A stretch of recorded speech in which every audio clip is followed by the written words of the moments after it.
So here we are in the UBA. We're having a tournament today, right? So when you miss the 5-pin in the UBA, here's what happens to you. It's gone. No big deal. Look, we had 2 people on this team do it today. 2 people. You ready, Cliff? Shut your eyes. Here we go, bud. We had 3. I don't know what he's going to do. Anyway, UBA all day, everybody. Here we go.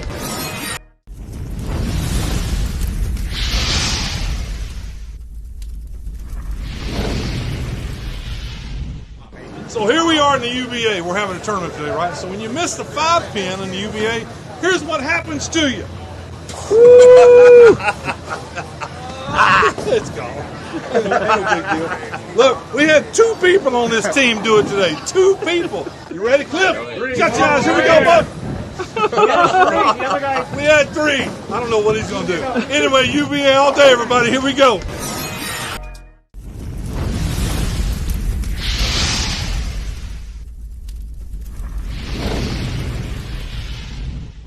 So here we are in the UBA. We're having a tournament today, right? So when you miss the 5-pin in the UBA, here's what happens to you. It's gone. No big deal.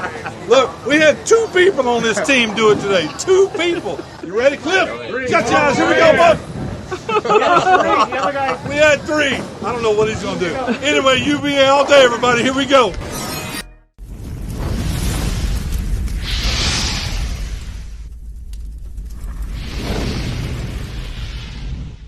So here we are in the UBA. We're having a tournament today, right? So when you miss the 5-pin in the UBA, here's what happens to you. It's gone. No big deal. Look, we had 2 people on this team do it today. 2 people. You ready, Cliff? Shut your eyes. Here we go, bud. We had 3. I don't know what he's going to do. Anyway, UBA all day, everybody. Here we go.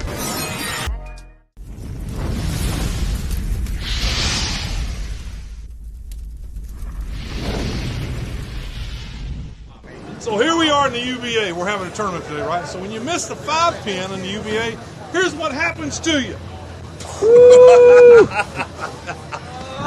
It's gone. No big deal. Look, we had 2 people on this team do it today. 2 people. You ready, Cliff? Shut your eyes. Here we go, bud. We had 3. I don't know what he's going to do. Anyway, UBA all day, everybody. Here we go.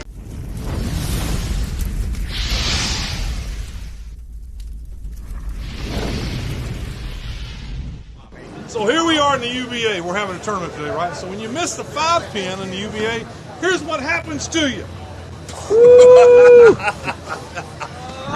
It's gone. No big deal. Look, we had 2 people on this team do it today. 2 people. You ready, Cliff? Shut your eyes. Here we go, bud. We had 3. I don't know what he's going to do. Anyway, UBA all day, everybody. Here we go.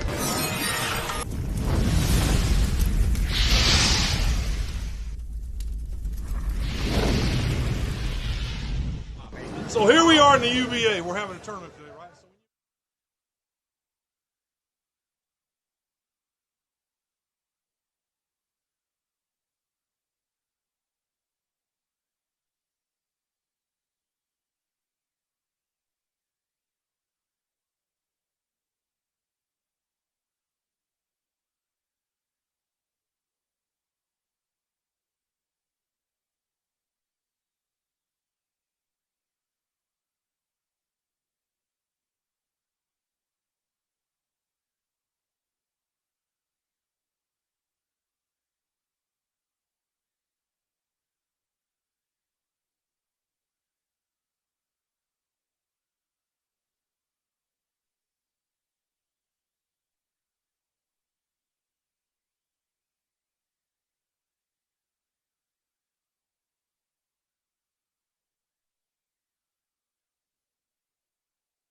like I said, these are some of San Antonio's finest bowlers. All really good bowlers in their own right. I wouldn't really classify any of these teams as handicap teams, but there are 2 handicap teams within this group of 3 pairs.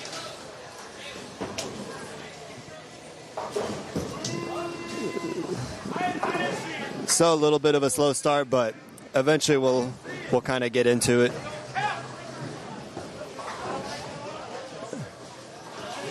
Once again, for those joining us, we are here at Emerald Bowl here in Houston, Texas for our UBA Southwest event. This match, we saw D's Nuts against the Texas Mafia earlier this morning.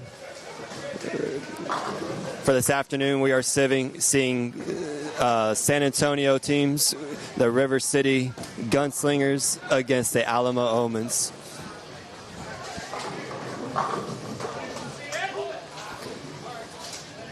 Nikita getting us started off with the strike. I wasn't really too sure about him about a year ago, but he burst onto the scene for the regional tour here in the Southwest region, and man, does he throw it good. He throws it really good.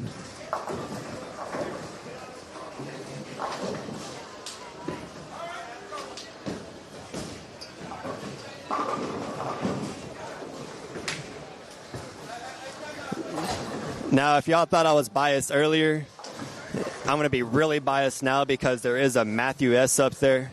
That's got to be the best first name and last initial that I've ever seen on a screen.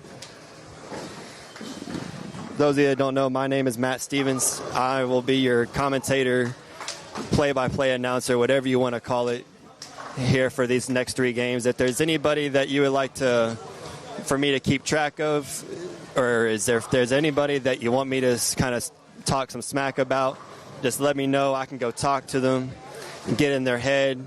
If they're on an 8-bagger, I'll make them miss, don't worry. But here we go. We got Nick Carmona here in the second position, left a 3-6-10. And he chops that. That's not the way that you want to get started with your day.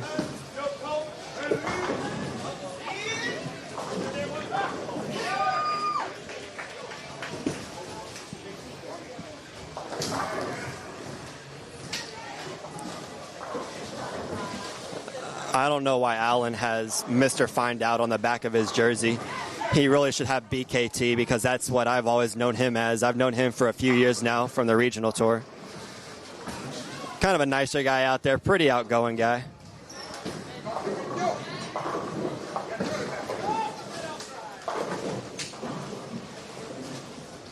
It looks like the Gunslingers are starting off with the early advantage over the Alamo Omen here on this first pair. We're going to be with y'all here for 3 games. It is going to be a team totals throughout all 3 teams. These are 2 of the better teams here in this region, so this should be a pretty good matchup. Steven Canto getting on it with the strike.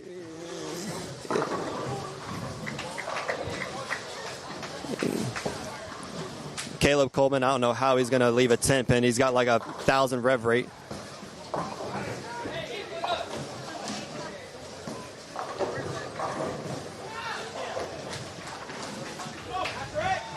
Nikita, a very good down and in kind of player. Can play all different kinds of lane.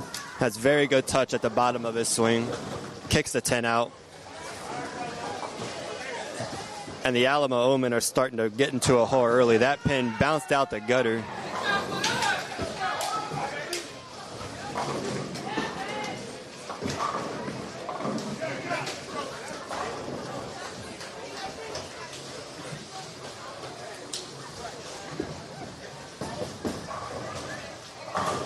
If y'all could, share this video with your friends, get more people in here. If there's anything that you guys want to talk about, just drop some comments in the chat. River City Gunslingers starting off hot. Couple of doubles and a spare strike.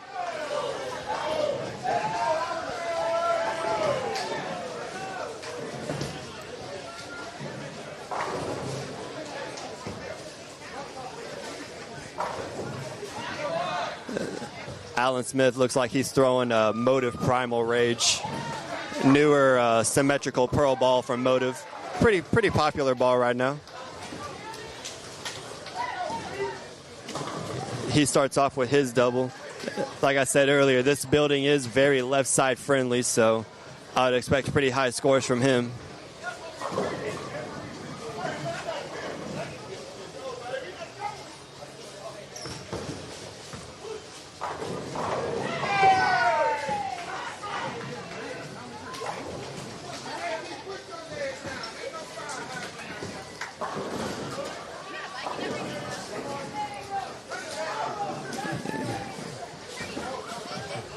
Got Steven Canto stepping up, looking up for his double. He gets his double. The River City Gunslingers putting together a nice six bagger as a team.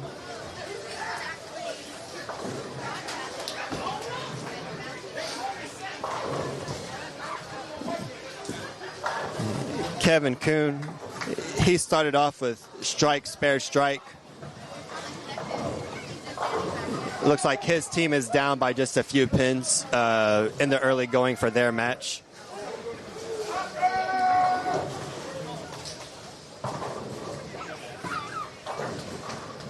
And Ryan's on the giving end of that match.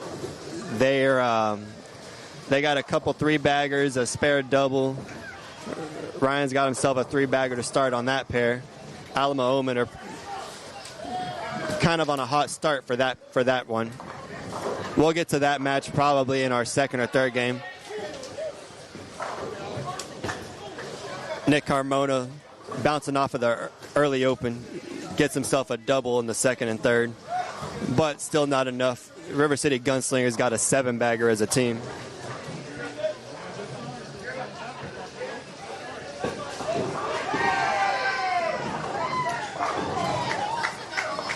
Matt Stroman gets that one outside. It looks like he's throwing a Brunswick Mesmerize. That's a pretty Brunswick biggest hooking asymmetric solid ball.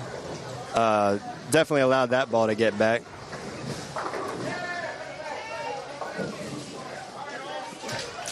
It looks like we got a lot of love for San Antonio bowlers here from all different parts of the country.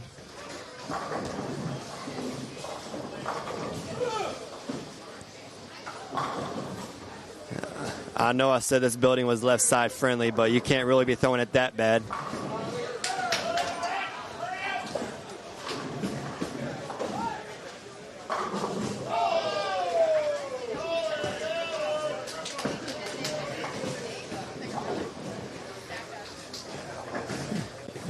It's the early going of this match. There's plenty of time to get loud. It's always best to do it in the beginning, but you know, maybe once you get a 3 or 4 bagger in there, you know for a fact it's going to start to get louder and louder and louder.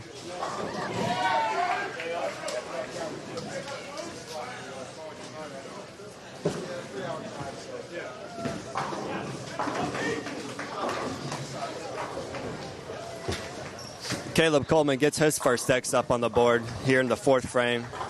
Had himself a no-tap 3-bagger before finally getting himself a real one.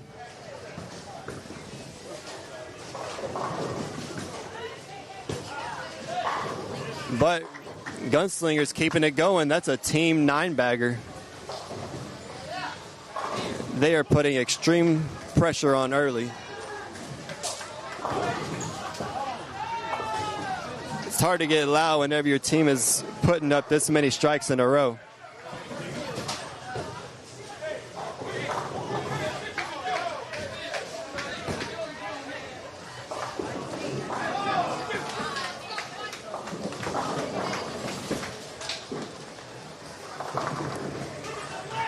Once again, for y'all that are joining us, we are here at Emerald Bowl here in Houston, Texas. Got a couple of really good San Antonio teams facing off against one another. We got the River City Gunslingers going up against the Alamo Omens. A lot of really good bowlers coming out of the San Antonio area.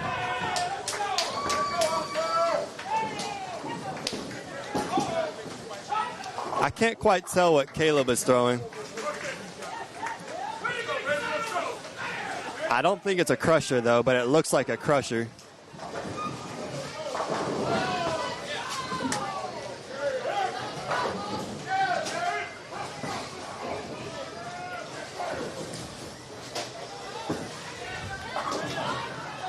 Matt Stroman setting them up for team perfection. Team 11 bagger so far.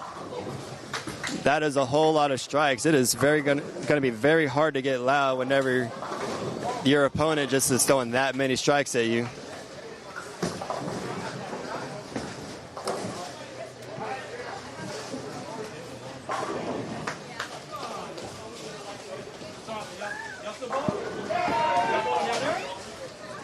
I'm going to go see if I can get a word in from Matthew.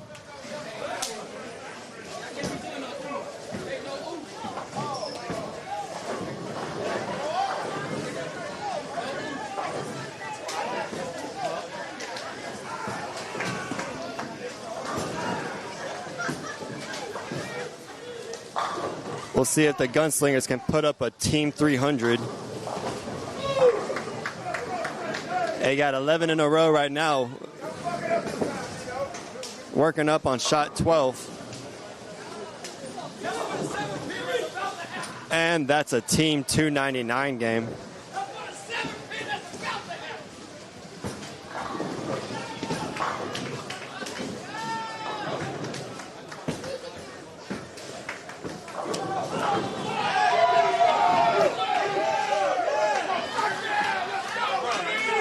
Oh, we're starting to get louder and louder. It must be afternoon here.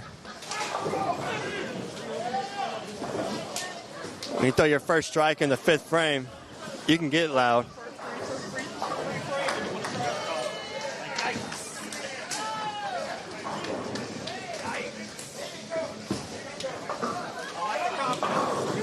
Well, Steven Canto ends the team string, but his team both have 4 baggers for the second 2 bowlers, so I'll probably try to get a word in with Matt after he gets his 5th frame in.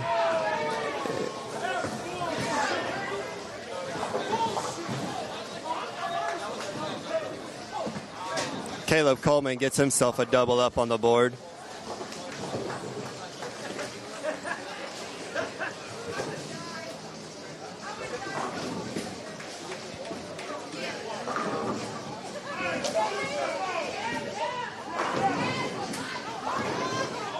Nikita looking for 5 in a row. Almost leaves a 7, 8, 10.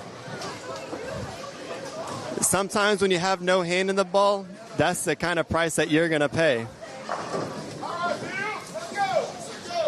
That was a interesting leave nonetheless.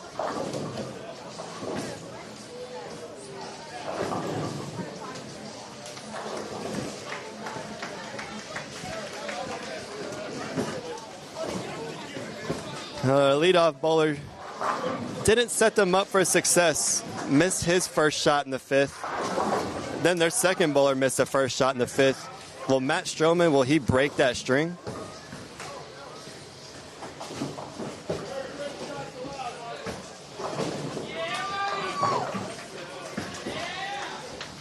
Mr. BKT with his really good spare conversion on the 3-5-9. Not the easiest of spares, but I mean, any spare typically can be a good spare. It's always better than missing it. Matt stepping up, looking up for his 5 in a row. Misses a little inside. Goes to the beak, leaves a 3-10, so Gunslingers start all misses here in the 5th frame.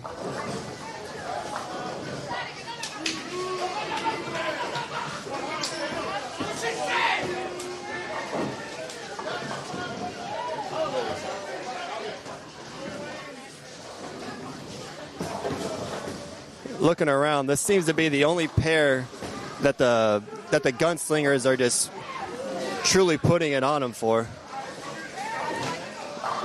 Other 2 teams for the Alamo Omens, looks like they're putting it on them, but on this pair, they just can't seem to get it going here in the early get-go.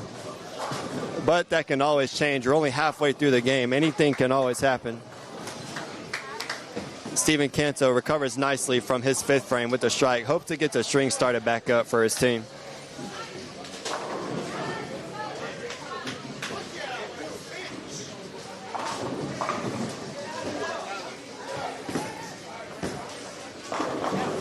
Matt. What's up? Somebody wants you to say hi. Hello, Mom. How you doing? So what happened in the 5th frame for you? Well, I fell off a couple of my last shots, so I was trying to make sure I stayed upright, didn't lose my balance, and then I stuck and tugged it. So in other words, user error. Yeah, we're humans. We're not robots, so can't strike all the time. I mean, unless you're like, I don't know, Anthony Simonson, EJ Tackett. I feel like all they do is strike.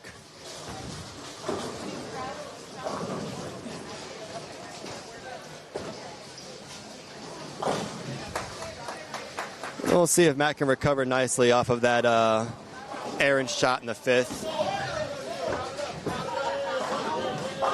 Makes a pretty good shot. Gets it further right that time for sure.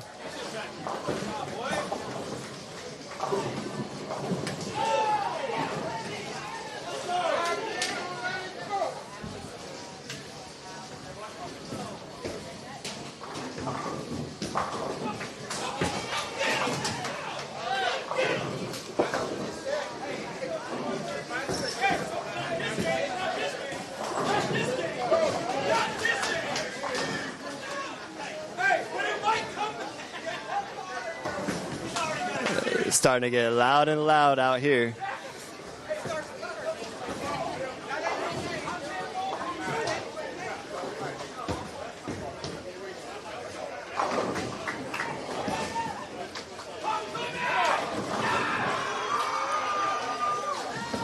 If there's any topics that y'all want me to discuss, talk about what bowling balls they're throwing, ask about any bowling questions in general, ask any questions in general, drop them all in the chat. I'll answer any and all questions, as long as I can keep it PG for you. We got Caleb Coleman stepping up. I really want to say that's a crusher. I'm not all too sure what he's throwing. The colors I'm not too familiar with. But he's stepping up, looking for a 4-bagger.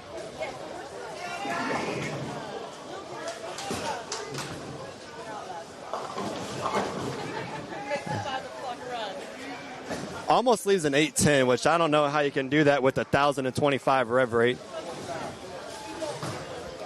But fortunate to get the 8 out, leaves just a 10. Hopefully this time around he doesn't get the ball to fall out of the gutter.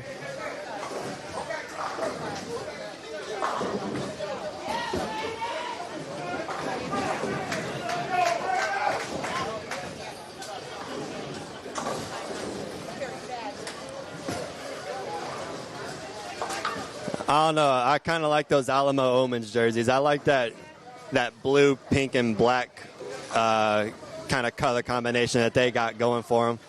It looks pretty cool. I will say that.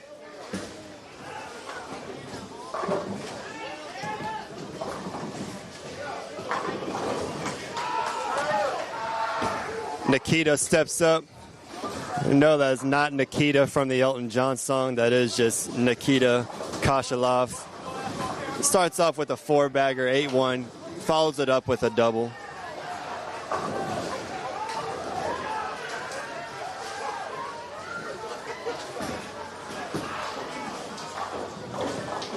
Nick Carmona gets back on it with a strike following his 2-8-10 in the previous frame.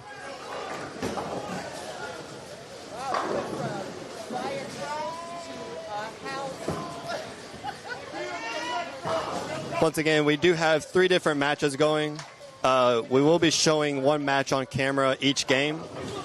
So for every game, we will be seeing a new match. This first game, we're starting off with every match will be the River City Gunslingers against the Alamo Omens. For the Gunslingers, putting very early pressure on this Alamo Omens team and just have kept their foot on the gas. We got Steven Canto, Nikita Kashalov, Matthew Stroman going up against Caleb Coleman, Nick Carmona, and BKT Alan Smith.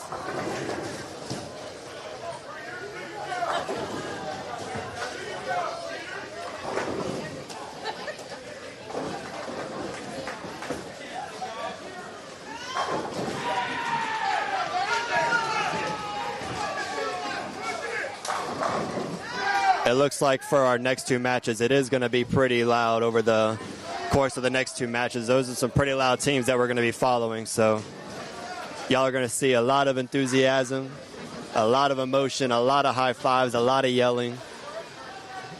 Overall, a lot of fun.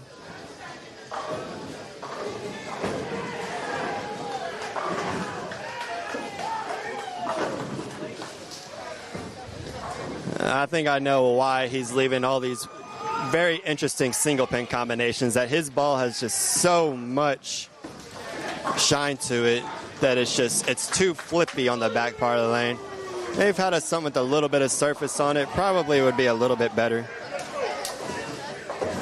But a pocket 6-pin is just not what you want to see when you have that high of a rev rate.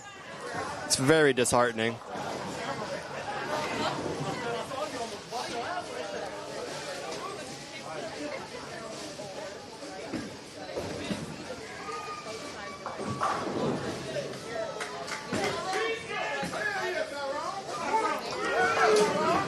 Over on handicap 1, it looks like we got an 8-bagger, another 8-bagger on the other handicap pair. We got a lot of strikes going on the quote-unquote handicap pairs, but don't let them fool you. There is no handicap bowlers from any of these teams. Nick Carmona gets the messenger on the 9. That ball blew right past the 9, but thankfully with his speed and revs was able to get that messenger, just come whipping across and take that 9-pin out.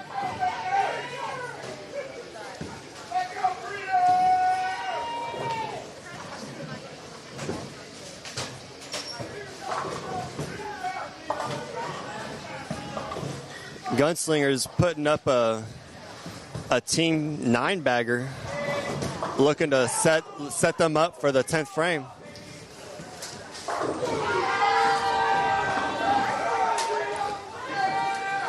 We will get to the other two matches in time. For right now, we are going to start off with this first match. But from the looks of it, this first match is going to be almost all but over. BKT, talk to me. What's going on in this match? Let me tell you something. Right now, they done got lined up. We're still struggling a little bit. However, that's why this is 3 games, not 1 game. They come out firing all they want to, but it's best of 3. Total pinfall. We coming at them. We just getting them a head start, because sometimes people like to give up as soon as you blow them out of the water. We just like to get started. We got to stretch before we run. Right now, we're stretching. So keep staying tuned, because it's about to go down. You heard it here. It's not about how you start. It's about how you finish.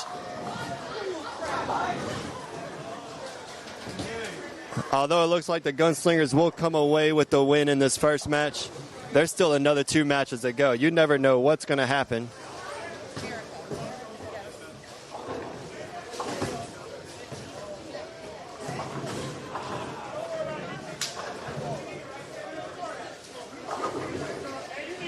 But strong words of confidence coming from Mr. Find Out, Alan Smith.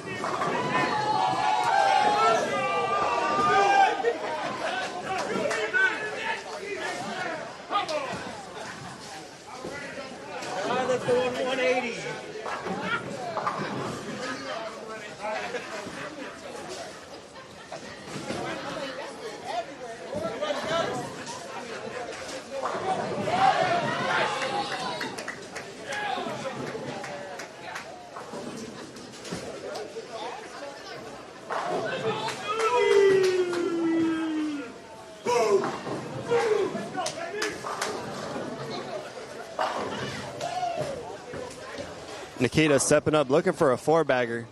Hits the shim, wants it to go right. It definitely was going to be going right.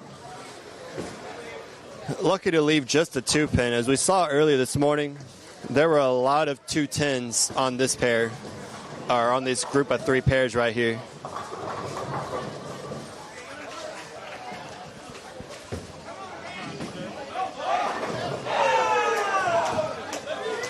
It looks like we have a 300 alert in the making. Mini Coop DJ Cooper has got the front 9. He'll be stepping up in the 10th looking for perfection.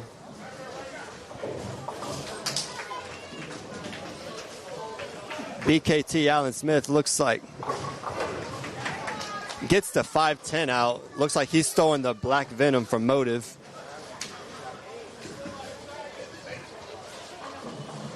Matthew Stroman looking for his 4-bagger to set up the 10th frame. Misses it left, leaves the 3-6, 9-10. Still a pretty comfortable lead for this game at least, but the Alamo Omens, there's still another 2 games to go after this. They said they're not going nowhere.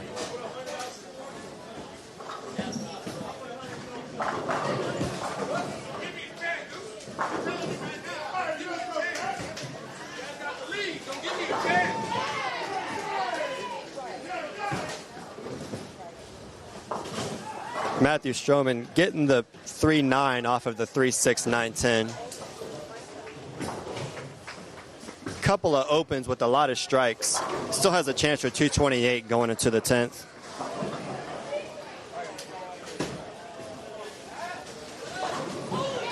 But the Gunslingers still leave by 100.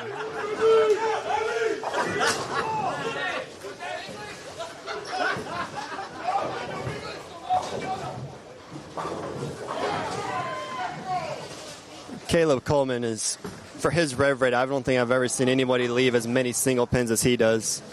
That's just got to be disheartening, but I don't know. I just think he's got to move to something with a little bit of surface on it. Every ball that he has is just too whippy right now. It doesn't have to be an aggressive ball, but just he could be throwing the ball that he has now, just scuffed with like maybe a 3,000 pad or something.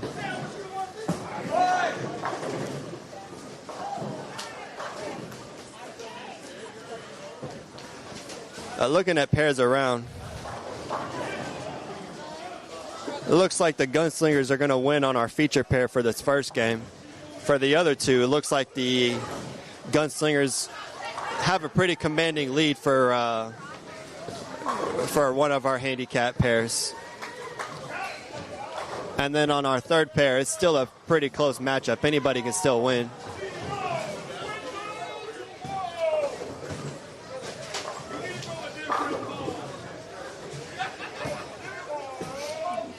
Caleb Coleman finishes his first game with 193. Stephen Canto finishes his first game with 223.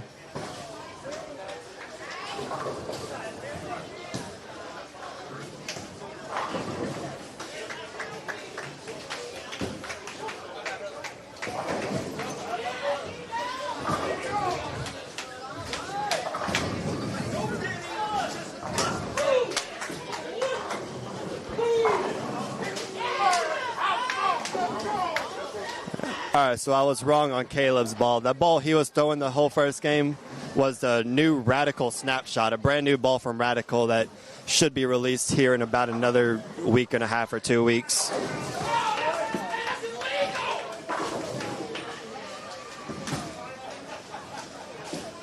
Nick Carmona looks like he's just wanting to get out of this game alive. Still has a chance to get to 189.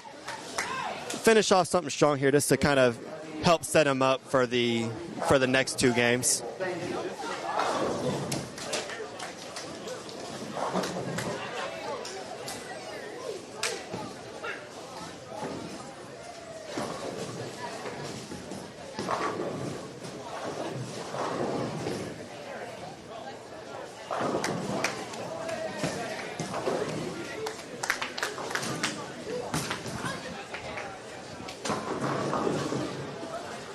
Nick Carmona, 9 his second shot in the 10. Looks like he's going to get to 179 this game.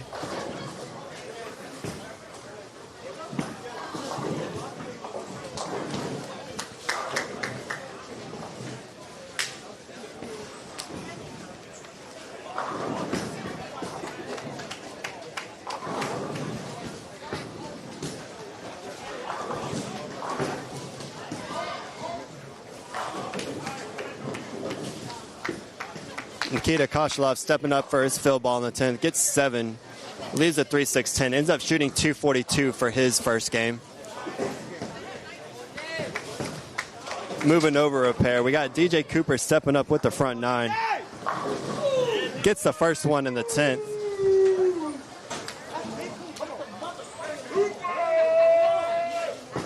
River City Gunslingers going to take the win on this pair.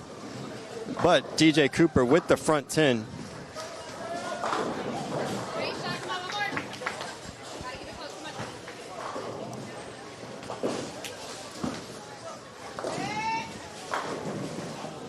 Looks like he's throwing a Storm Ion Pro. Makes sense. DJ seems to be a fan of the balls that have the kind of the lower RGs, lower diffs. Balls like the IQ Tour, the Ion Pro, those seems to be like the balls that he enjoys to throw. Gets it a little inside. Gets the hit. Front 11 for DJ Cooper, looking for perfection.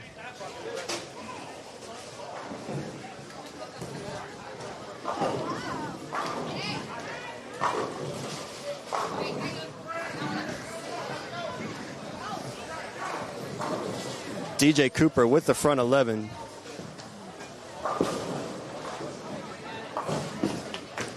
About to step up, looking for perfection here at Emerald Bowl.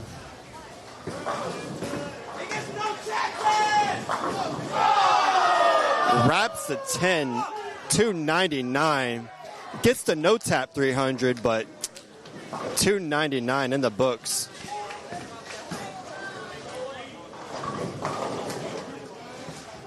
Going back to our feature pair from the first game.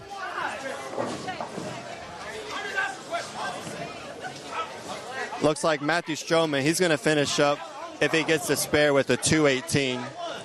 Alan Cooper still has a chance to get to 239.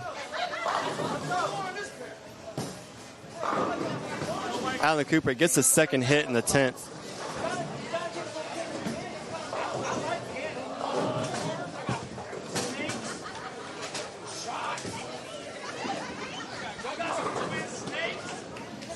Looks like we're having a little bit of mechanical problems here over on lane 8. Looks like he needs to get a couple of pins set up.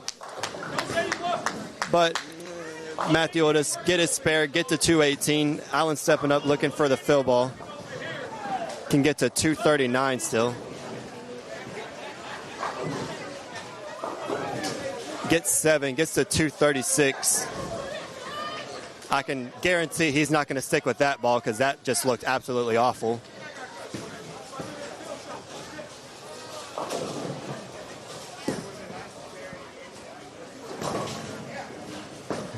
Matt Stroman gets 2 off of the bucket, finishes with 216. River City Gunslingers will win their first match 681 to 608. Moving over to our second pair.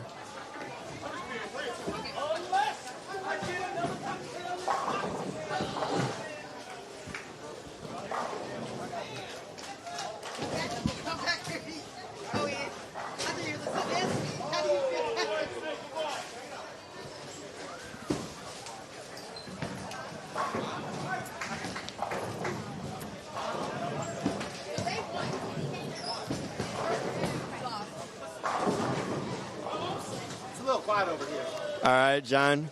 We got the River City Gunslingers won 2 of the 3 for their first game. What do you think is going to happen here in the next 2 games? I think we're going to see a theme, and that might be what's happening. There's going to be one pair for the Omens is going to pull a little strong, but you know, if the other side gets a little fired up, we could have an upset here. Who knows? I don't see a lot of energy over here. It seems kind of quiet and dull, but with all that talk that happened, I don't know. They said we were going to be the quiet lane. I ain't heard nothing over here. It's freaking like sheep over here.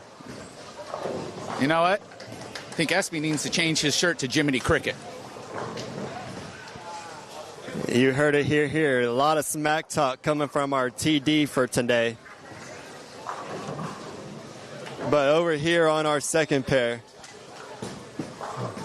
for the River City Gunslingers, we got Kevin Kuhn, Michael Tratnick, and Justin Ledwig going up against William Pickney, Anthony Espinoza, and Ryan Whitney. Again, some of San Antonio's finest facing off here. Alamo Omens going up against the River City Gunslingers.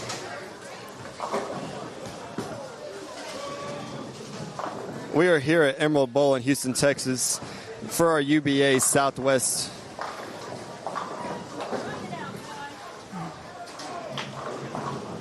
Looks like Alamo Omens are going to get off to a good start this game.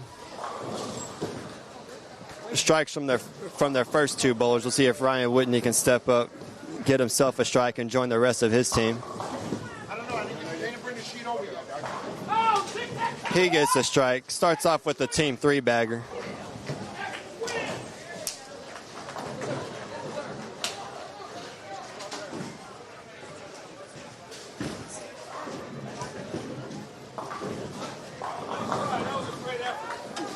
Justin Ledwig, always good whenever they're hard, but not whenever they're easy.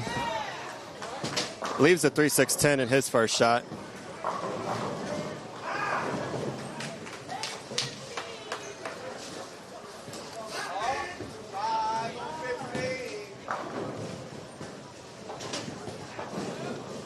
We'll see if we have our first missed 5-pin of this block. And no. But Justin cleans up his spare. Spares a 3-6-10, his first shot.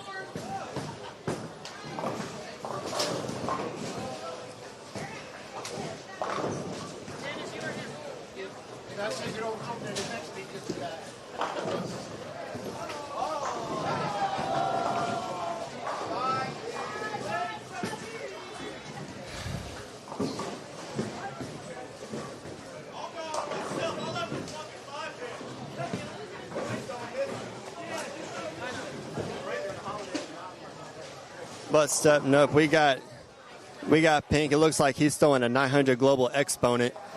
One of my personal favorite bowling balls of all time, a very underrated bowling ball. I wish it had more time on the market because, damn, that ball was good.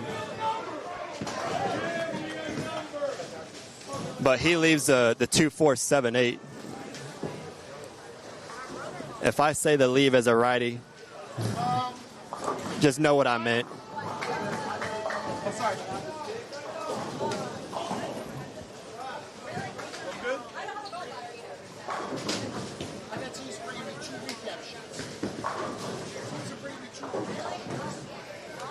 I don't know how he spared that, but he was able to spare it. Gets through the heavy part of the pin, somehow gets it to spare. Gets 6 spare on the board after a strike, so thankfully he does lose no count.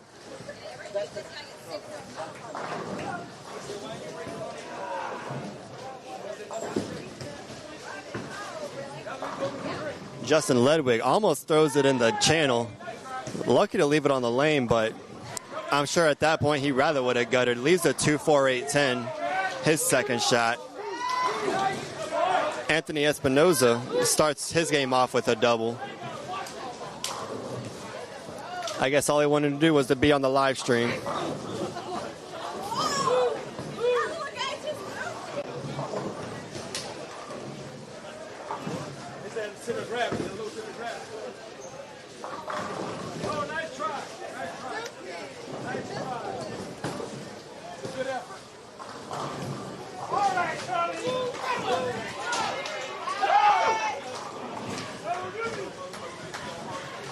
But we got Ryan Whitney. Ryan Whitney's I've known longer than probably any of these other bowlers that I've seen today. I've known his name for a long time, and I bowled with him in many tournaments when I first went adult. He starts getting his game 2 off with a double. Alamo Omens putting early pressure on against the River City Gunslingers here in match 2 for handicap 2.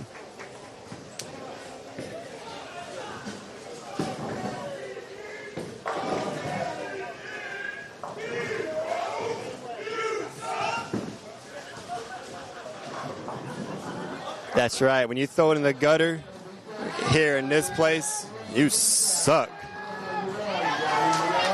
He got Pinckney, gets half. And that's a very hard second half to be able to get. Kevin Kuhn bounces back after his early open, comes back with a double.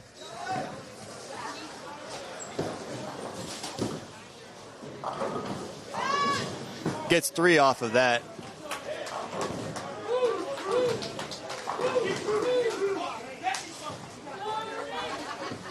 Michael Tratnick stepping. It looks like he's throwing a radical katana assault. or one of the katanas.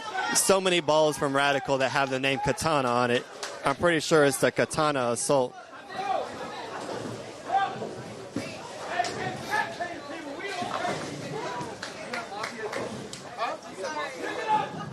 Steps up after a couple of spares, gets his first strike of the game.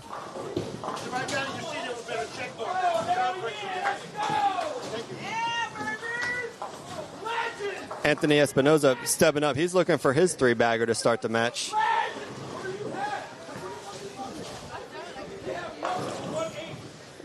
It looks like he's throwing a hammer effect. Gets the messenger on the 10.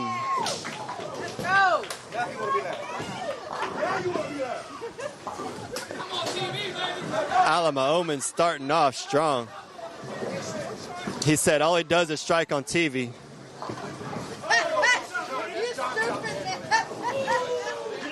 Don't ask him how game one went, but the camera's on him now.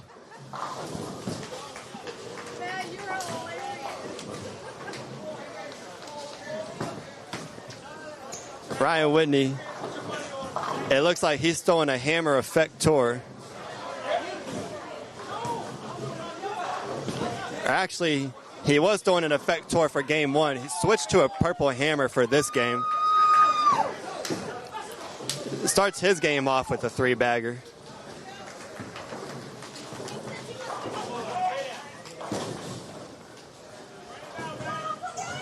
Of course, it's always easy to strike when you throw cheater balls, though.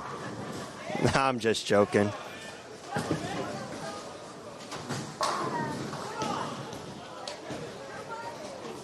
But Alamo Omens, regardless of the open from Pinckney in the first frame, starting off hot with a pair of three-baggers from their second and third bowlers.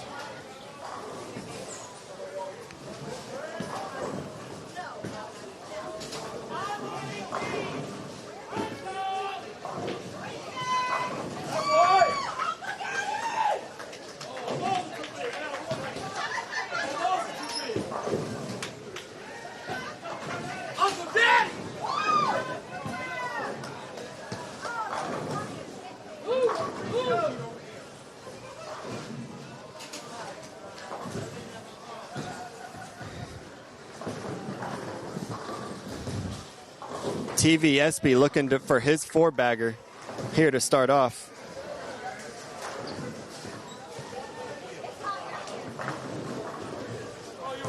Misses the head pin right. I don't know how that ball didn't strike.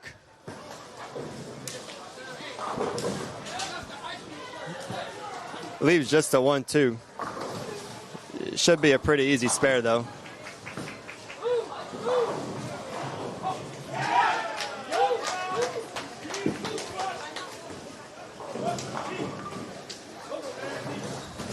As much as I don't agree with urethane on house shots, I will say Emerald is Emerald is definitely different than typical house shots. Emerald is a very challenging house shot that is much different from house shots that you're probably used to.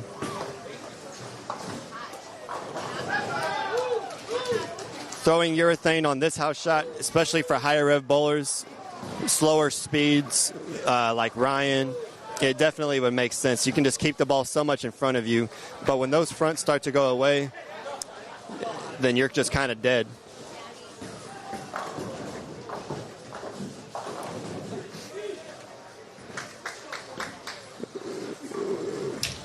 We are here for the UBA Southwest. Earlier this morning, we saw the D's Nuts Bowling Club going up against the Texas Mafia, a couple of Houston teams. This time around, here for our 1:30 shift, we're seeing some of San Antonio's finest. We got the Alamo Omens going up against the River City Gunslingers. For this pair, we got William Pinckney, Anthony Espinoza, and Ryan Whitney going up against Kevin Kuhn, Michael Tratnick, and Justin Ledwig. Alamo Omens, though, getting off to a really hot start here in this second match. They were able to sneak by the first match, and they won by about 6 or 7 pins. This game, they're getting off to a really hot start, led by their anchor bowler, Ryan Whitney, starting off with a 4-bagger.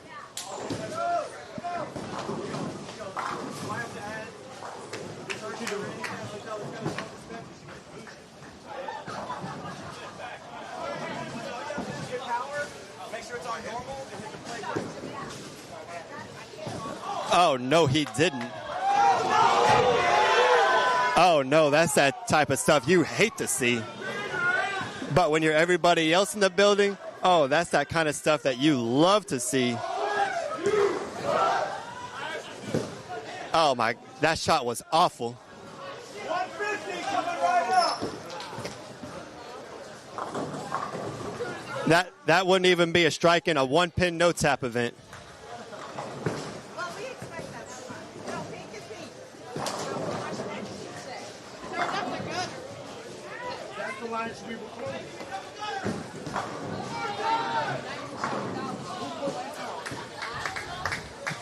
Gets 9 off his second shot in the 10th. Thankfully, he was only off a 1-bagger, so it's, if you want to look at it that way, he got 9 off of 2 shots after a strike.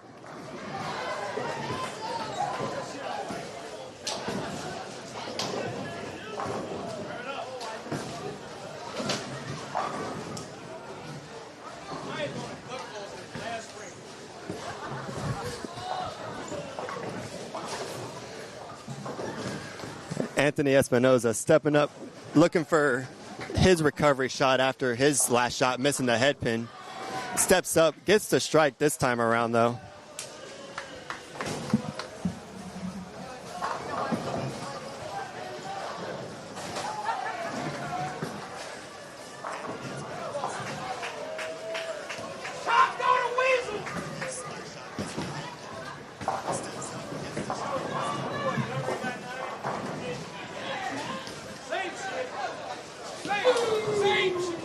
Exactly. Strike gutter 9 is the same thing as strike 9 out. Just like all those people that missed the 10 pin. Well, it's the exact same thing, mathematical wise. Ryan Whitney off the ball change starts off with the front 5 his second game.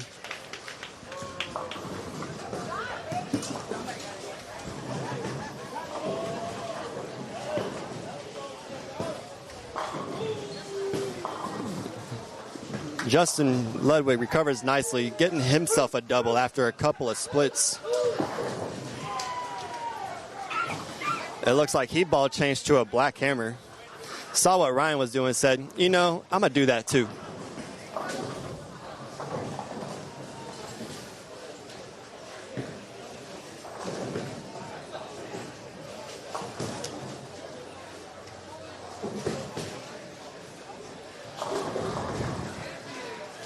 I'll tell you one thing, Ryan is making that purple hammer look very good this game.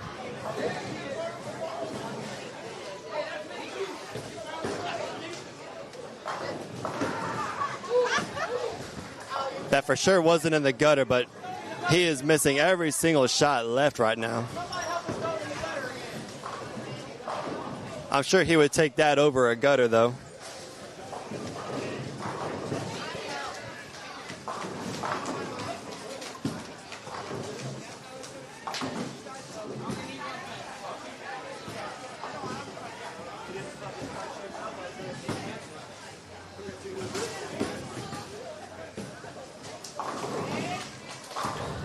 He cleans up his spare this time around. Trying to pick up 3 is a lot easier than trying to pick up 10, I can tell you that. Sometimes.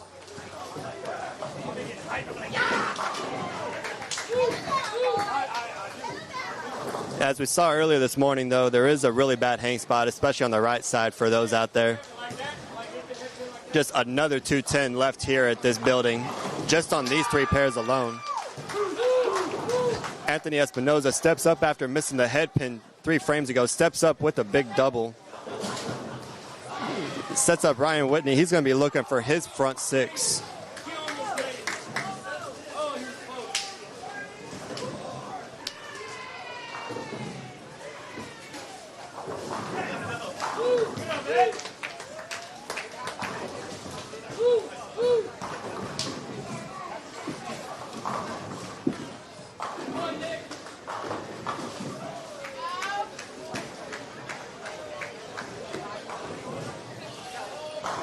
It looks like we're going to have a lot of urethane going down this pair. Anthony may start to see his ball labor a little bit. But Ryan Whitney stepping up, looking for his front six. Gets the ball outside. Fortunate to leave just a 2-pin. Ends his run with 5 in a row.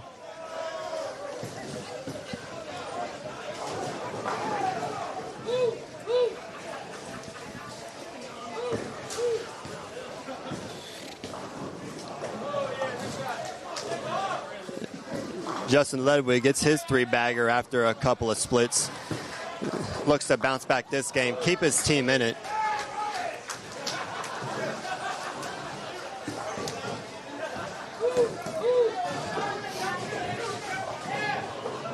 Matthew Stroman looks like going into the 7th frame, he can finish with a max score of 242.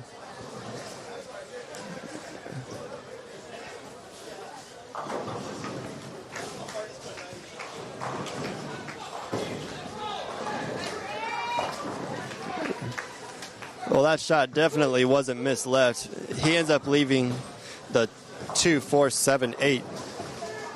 I really want to say 3, 6, 9, 10. That's just my righty brain. Can't comprehend left side spares sometimes.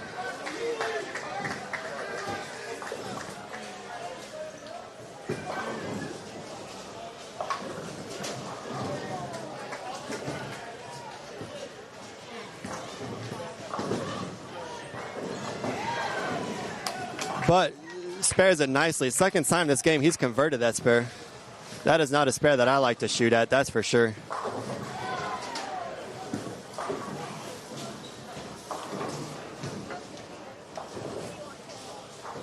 Michael Tratnick steps up after 3 opens in a row, leaves a 3-10.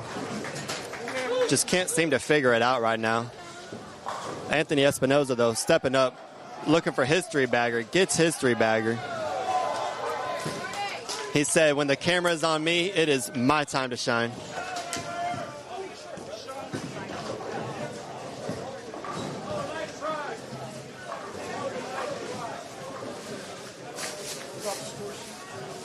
John's supposed to be bringing him back. Okay, I don't know what the fuck he's doing.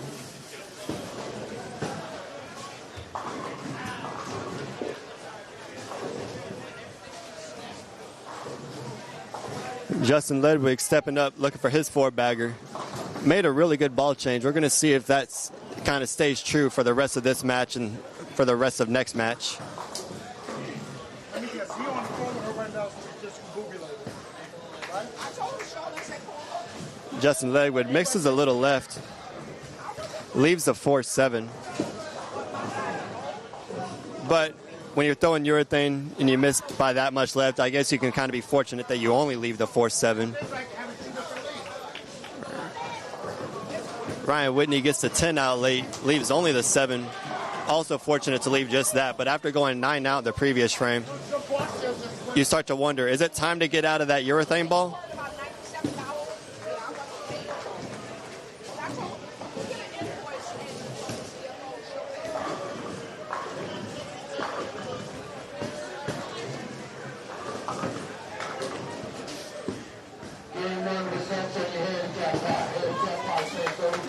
And that ball is very lazy to try to get back to that 7-pin.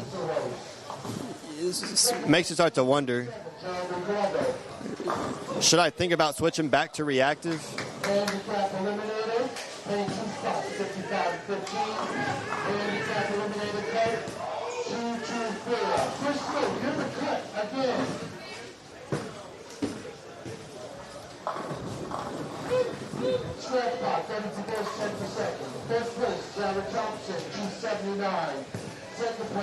William Pickney gets it a little left. Gets 8 out of that, leaves a 5-9. He'll look to pick this up, keep the Alamo Omens here with a pretty good lead. Anthony Espinoza, their second bowler, is definitely keeping them in it right now.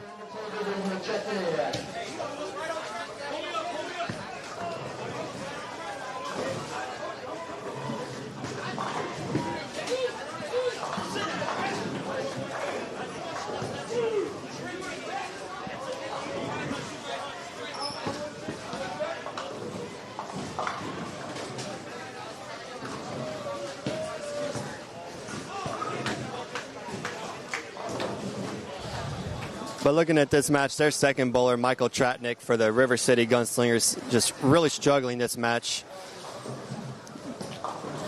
That's leaving the door way open for the Alamo Omens. Michael Tratnick looks like he made a ball change to the Black Widow 3.0. Much better ball reaction. Leaves just a ringing 10 though. Don't be talking about me. He's like 260, 160. No, earlier he said 3 pitches better than picking up a whole rack. Anthony Espinoza sends the head pin around the 610. Not a very good thing to do, especially when you're off of a 3-bagger. But when your team has a super comfortable lead, sometimes that's all you can ask for.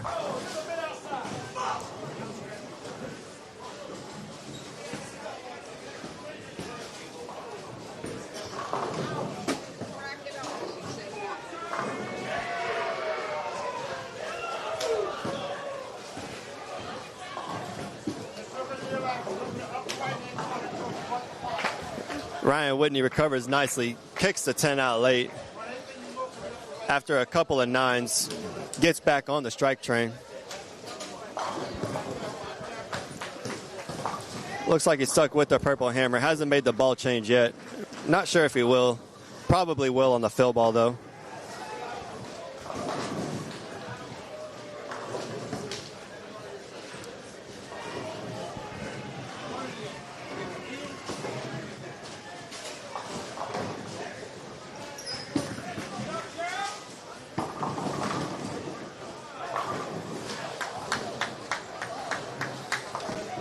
For those of you joining us, we are here at Emerald Bowl in Houston, Texas. We're seeing UBA Southwest. We have the River City Gunslingers going up against the Alamo Omens. A couple of teams from San Antonio bowling here against each other here in Houston, Texas.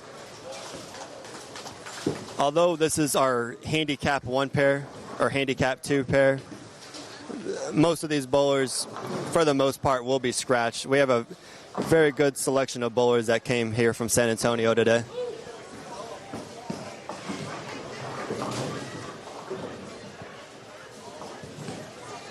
Don't let these scores fool you, though. This is just a very, very difficult house pattern here at Emerald Bowl. Not your typical house pattern that you would see just extremely high scores from.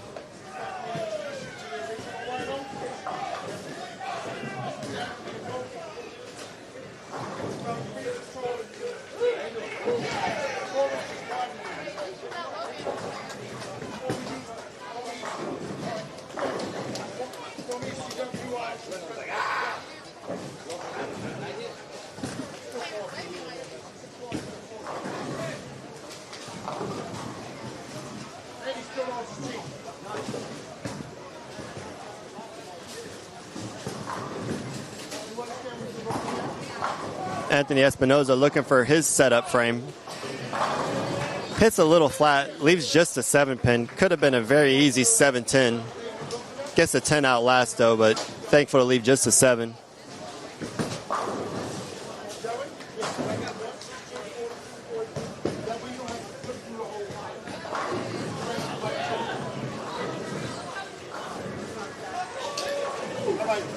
Don't need to go to the bathroom if I haven't done.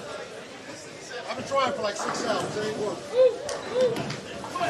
Anthony gets his spare, sets himself up for the 10th frame. He can get to 229 still.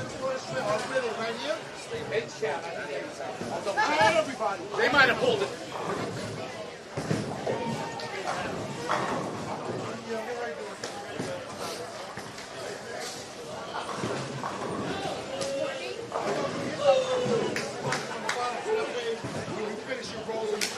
Going into the 10th this game, Alamo Omens looks like they're going to win Game 2 over on this pair after a very narrow victory Game 1. Looks like Game 2 is going to be a very comfortable win for them.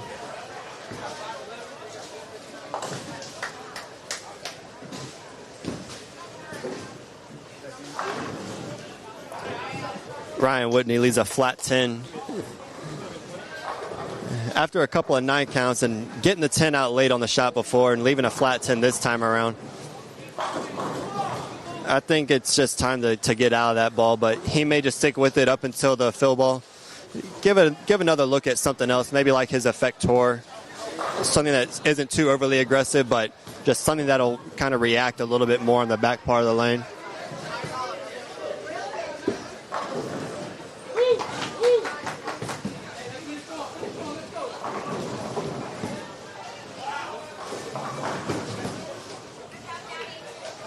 But stepping up in the 10th, we got Pinckney. He can get to 185 still. He kind of struggled this game, threw a gutter ball, missed the head pin left a lot. But he starts off his 10th frame with the strike.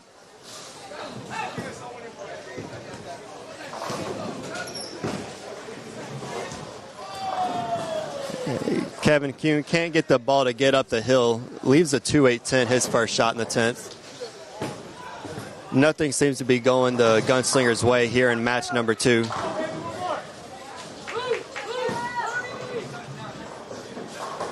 At least not here for this match. Looking at some of the other pairs, though. Looks like Alamo Omens are going to win game number 2 from our scratch side, which is where we saw our game 1, where the Gunslingers just came out super strong. Alamo Omens recovered nicely and are going to win game 2 over there. Gunslingers, the whole lot of strikes with the front 9 from Courtney Rhodes over on our handicap 1 pair. Looks like they're going to get to the win for this match. But over here on our feature pair this game, Kevin Kuhn finishes up with 175 his first game. William Pinckney, he finishes up with 174 for his game.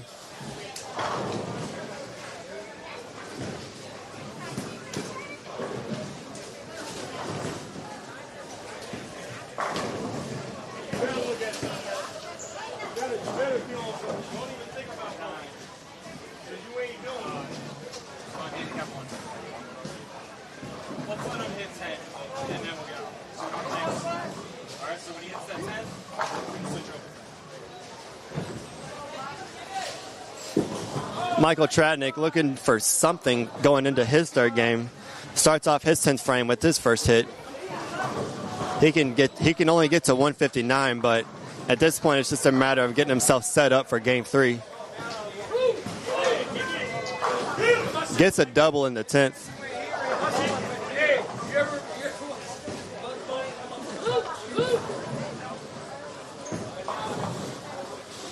Anthony Espinoza spares his 10, his first shot in the 10th.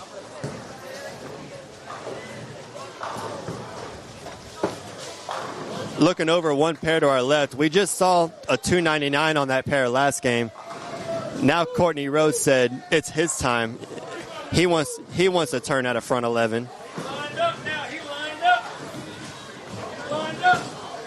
First it was their anchor bowler, now it's their second bowler.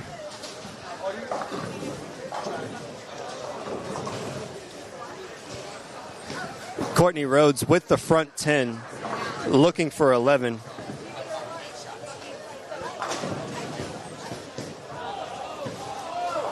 Goes just a bit outside, gets half. I guess he got nervous or something, but he can finish up with 285.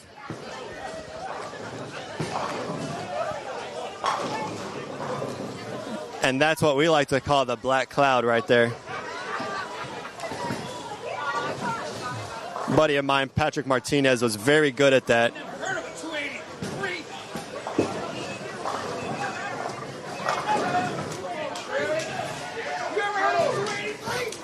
Finishes up with 283 that game. Back to our feature pair this game. Michael Tratnick gets 5 on his field ball, ends up shooting 154. Anthony Espinoza gets to 217 his second game.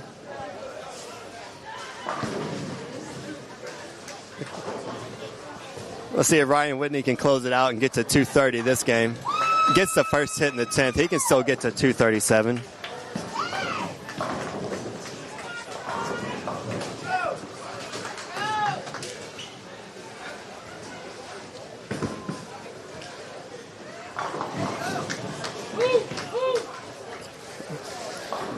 Justin Ledway gets that really bad urethane hit. Almost leaves a flat 7-10. Gets the 7 out, leaves just a 10. He can go spare strike. He can get to 187 for his second game.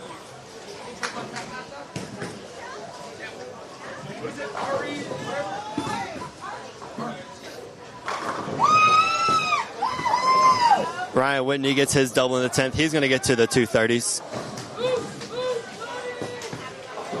That'll get his team the victory.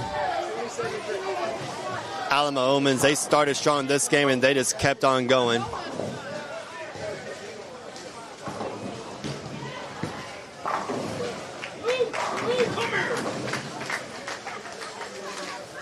Kind of looking around. Alamo Omens will take the victory on scratch game 1. Alamo Omens take the victory over here for handicap 2. But the River City Gunslingers, they avoid the sweep. They're going to get the big win over on handicap 1.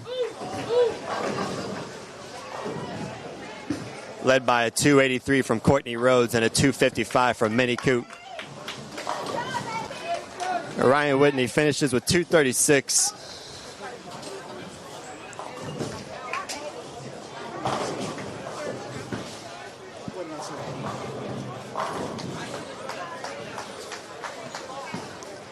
Finishes with 236 and a team score of 627. Justin Ledway gets to 187 and a team score of 516.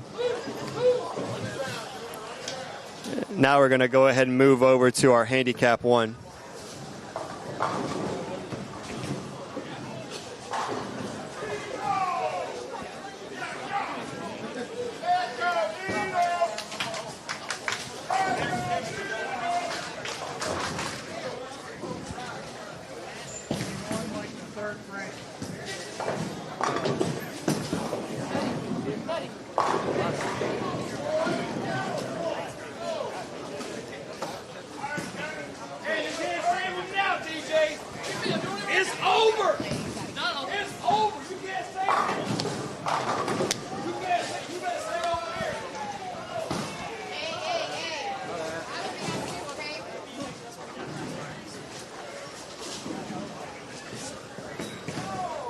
All right, looking ahead now to our handicap 1 pair.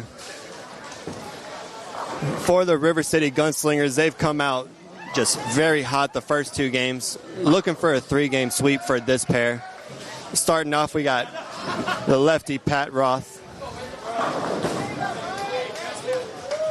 I can't really tell what he's throwing. Bowling adjacent to him, we got one of my favorite Puerto Ricans, Nishka Cardona. I know I never say her name right, but it is what it is. She's throwing a Storm Ion Pro. Part of my Sam Houston alum group.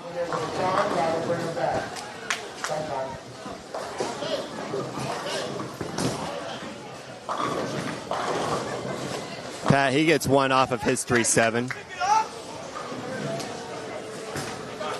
Doesn't start off the 3rd game that he was hoping for.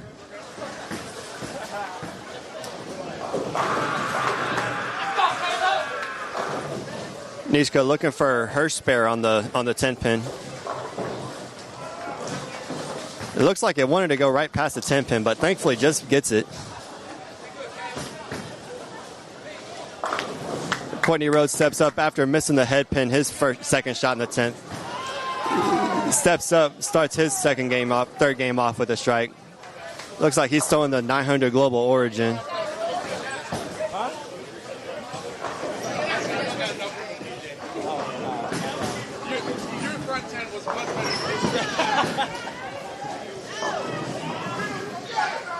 Bowling second for the Omens, we got Nick Macon. Nick I've actually known for a long time. Back when I first signed my contract with 900 Global, Nick was one of the first ones there because he actually used to work for 900 Global back when it was in San Antonio. But it looks like he's throwing a Motive Venom VIP EXJ, the EJ Tackett Venom Ball, whatever you want to call it. And then stepping up for the anchors, we got DJ Cooper. had 299, 255. Bowling adjacent to him, we got San Antonio zone Weber standout Anthony Vinay. Looks like he's throwing a Storm Ion Max. Gets the 4-9 out late.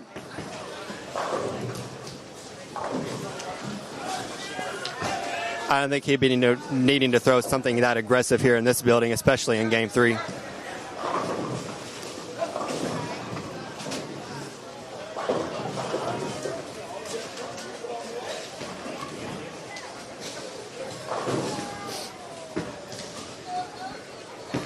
Here we go. Nishka stepping up, looking for.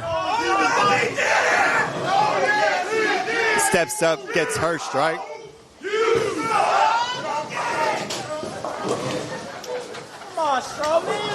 That was Matthew Stroman with the gutter. I can't believe a Matthew S. threw it in the gutter. I thought we were better than that. He's brought shame to the Matthew S. name.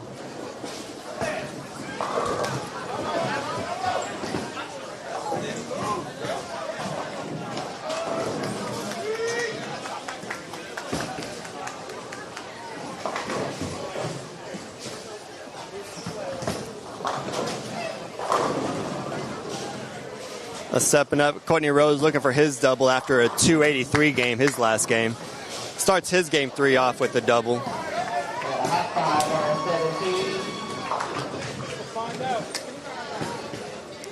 UBA fam, what's up? You want to say something to him after a 283 game? UBA fam, this is a Cool Breeze on the mic.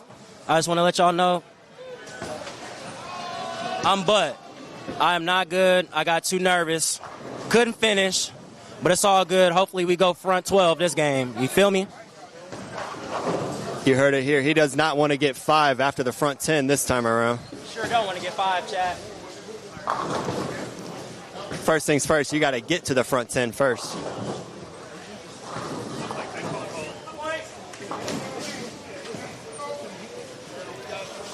Anthony stepping up. He's looking for his double.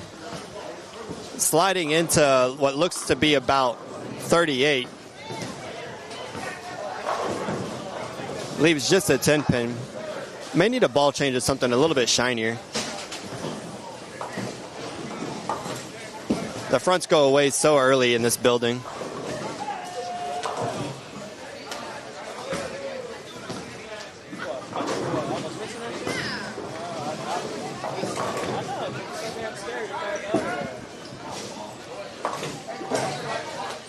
Anthony Vinay showing his versatility. Rolls the ball end over end, gets the spare on the 10. A lot of bowlers just don't have that wrist versatility to do.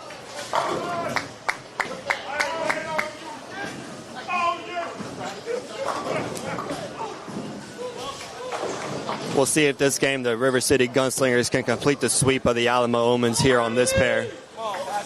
Over on our first pair, the match is tied 1-1. Over on our second pair that we were on, Alamo Omens currently up 2-0. Over on this pair, River City Gunslingers currently up 2-0. These teams are all neck and neck so far today. We got my favorite Puerto Rican stepping up, looking for her double. Gets the 9 out, leaves just a 4-7.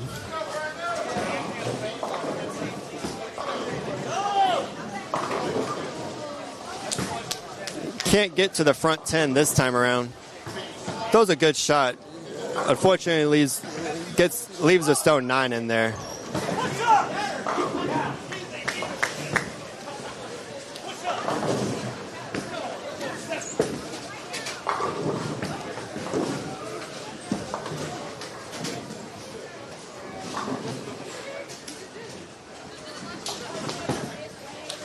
Nishka keeping her spare game strong. Spares the 4-7.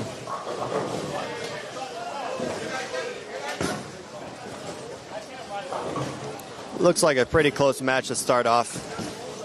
Here 3 frames in between the River City Gunslingers and the Alamo Omens.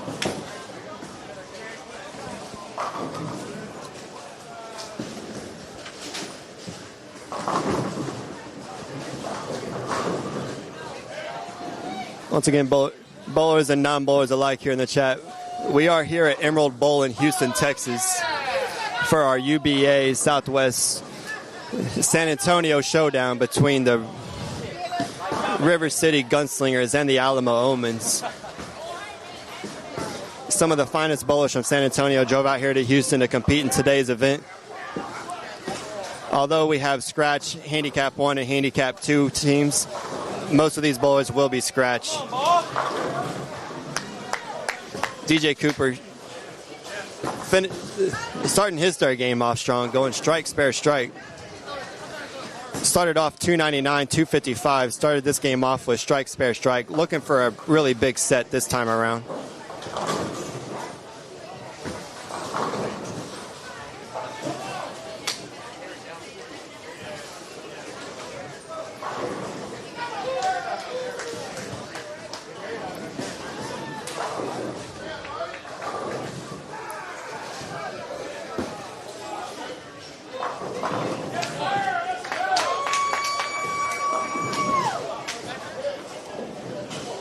Anthony Vinay throwing a tiny backup ball over at the 410. Almost gets it. Y'all distracted him in the backswing. Come on, y'all. Do better than that. Do better than that, y'all.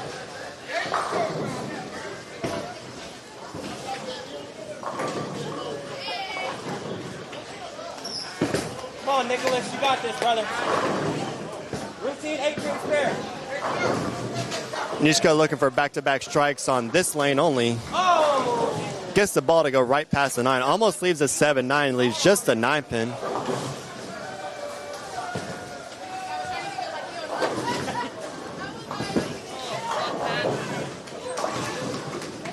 Patrick! The name in the game is to get 10 on the first ball. Get 10 on the first ball, Patrick.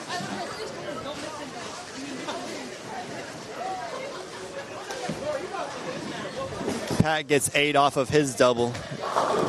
His mini string is going to come to an end. Nishka keeping her game clean goes spare, strike, spare, spare. Pat gets his spare off of the double.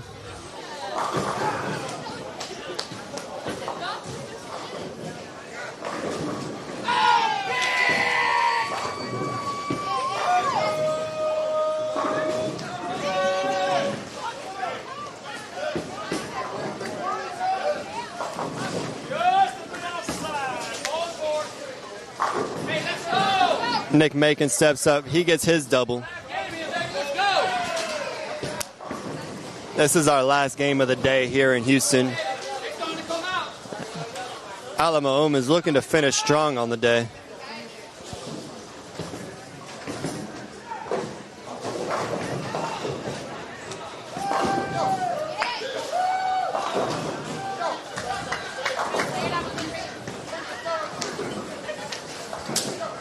Now with our Puerto Rican, I know what she wants to say, or I know exactly what she wants to say. Every time she wants to strike, she wants to yell, "Vamos!" Ah, sí, no, vamos, siempre, siempre. I don't think we have an SAP button, so we only accept English here. Sorry.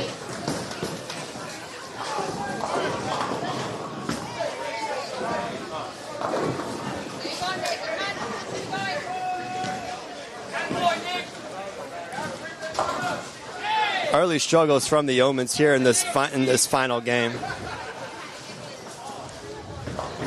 But this game is far from over.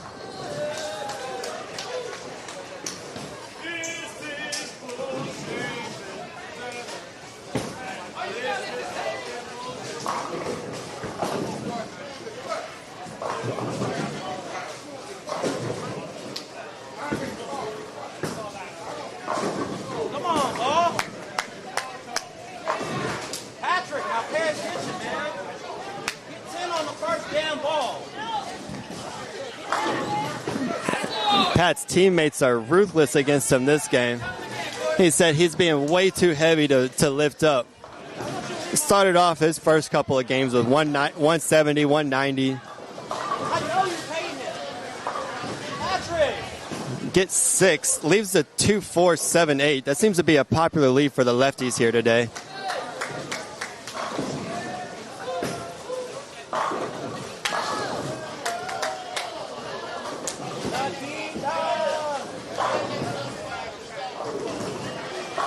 Nishka gets that ball just a bit outside. Unfortunately, he leaves a 2-8-10.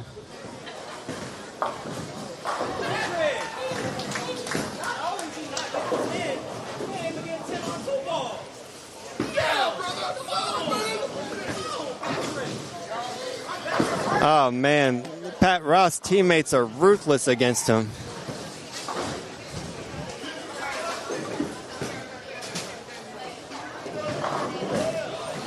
Nishka almost gets the 2-8-10, gets the pin to fall sideways. Just not far enough to get to the 10.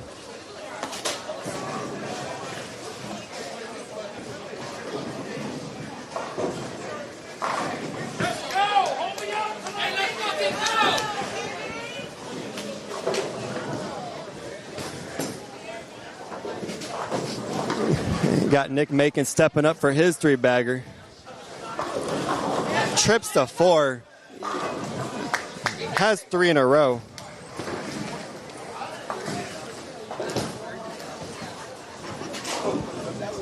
DJ Cooper stepping up. He's going to be looking for his 3-bagger to follow that up. Looks like Anthony's making to a ball change, something that's going to be a lot weaker. Looks like he's going to be switching to a Storm IQ Tour. Should be much rounder in shape than what the Ion Max was, that's for sure. Gets it a bit outside, leaves a 1-2-8. Should make an adjustment off of that. Kind of move his target in a little bit in, but he's a good enough bowler to be able to make an adjustment like that.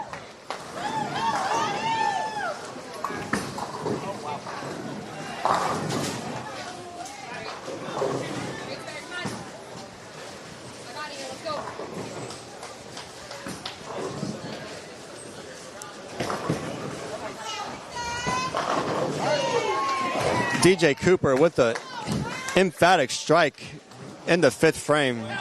Gets his 3-bagger. Keeps his team in the lead.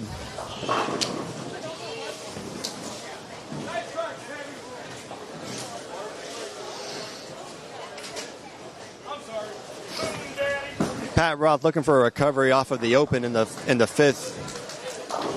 Almost gets the pins to fall backwards. Leaves the 3-5. Looks to spare that up. Usually when you go that far high the frame before, typically the adjustment is going to be an over adjustment. You're probably going to leave something like that.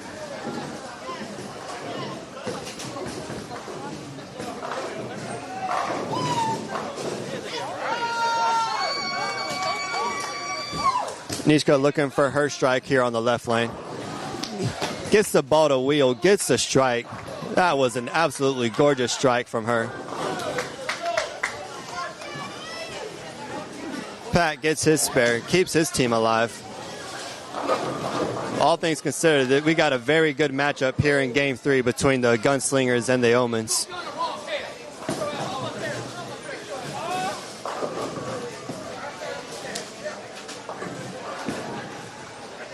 Looks like Courtney Rhodes, he's going to ball change to the attention star.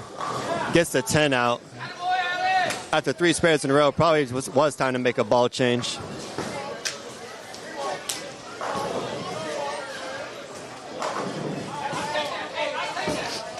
Nick Macon gets the ball out a little bit, comes back. You heard it from her. It was a lot of 9.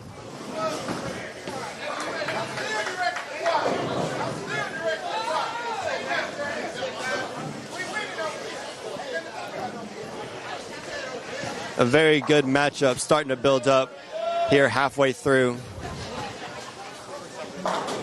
The Omens and the Gunslingers here in game number 3.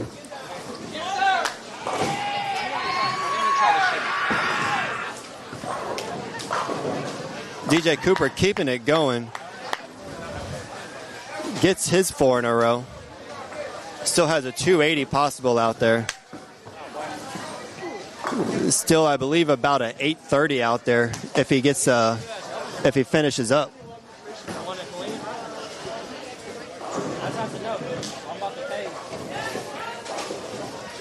Anthony looks like he switched back to his Ion Max. Started to roll a little bit more. Much better shot than what he's done the last few frames. Hopefully he can stick with that. Keep that same kind of shot going streak alive. Finish up the game strong for his team.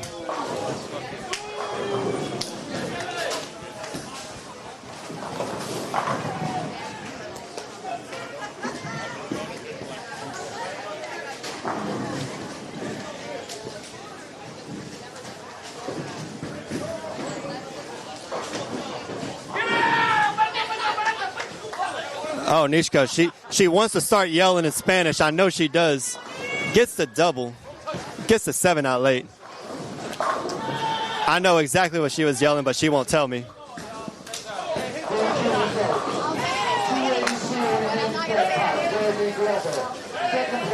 We got the lefty bouncing back with the strike. This game is starting to get very interesting.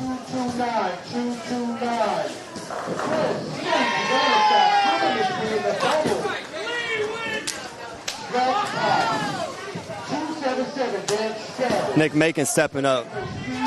Let's see if he can keep that team energy.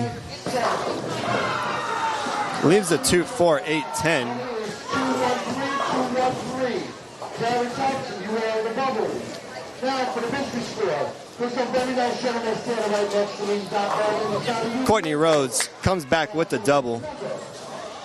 The number is 7-6. I guess you can say that was a good ball change. Winning it and track on the last two numbers is Aziz McGraw. You had it, but you didn't go in. Sorry. Nick gets 3 out of that. This game isn't over yet, but it's starting to pull away a little bit.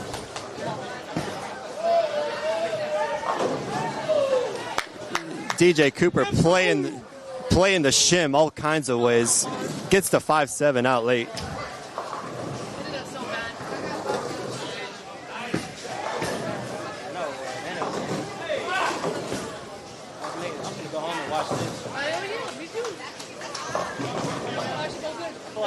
Watching this, I just know she's gonna be like,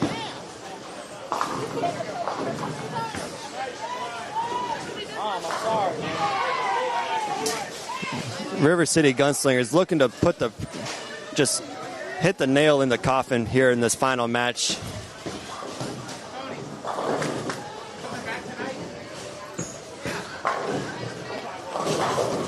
Anthony is struggling this last game, but I'm sure he just wants to get out of here.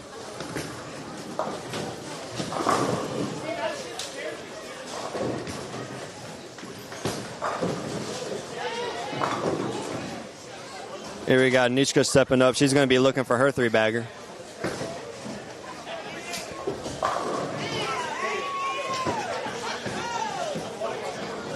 Gets it to the front part of the lane, twirls it, gets all 10 to fall. She yelled vamos. I don't know what she said after that, but I know what vamos means.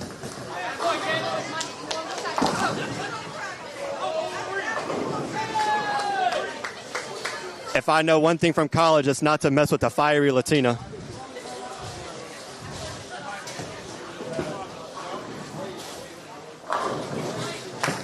I went to college with nothing but international female bowlers, yelling all different kinds of languages.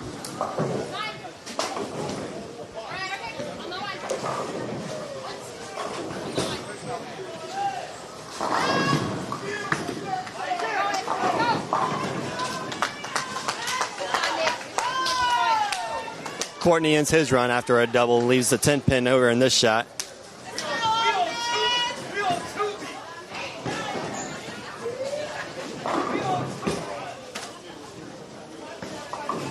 Nick covers up his 4-pin. He's going to look to get back on it here in the 9th and 10th.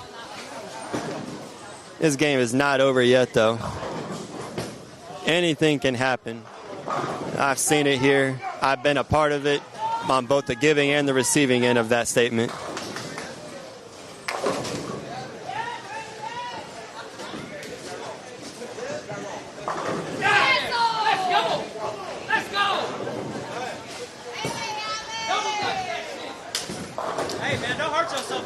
We got BKT over with the front seven, a pair to our left. Anthony Monet just can't get the ball past the shim. Gets it to the nose, leaves a 3-6-7 split.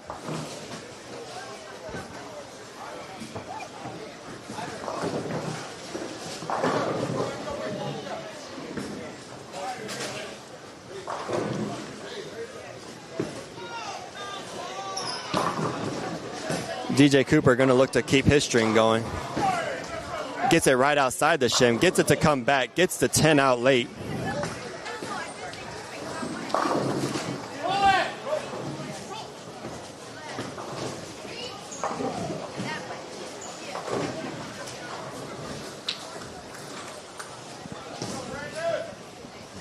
We'll see if the Omens on this pair can finish up strong.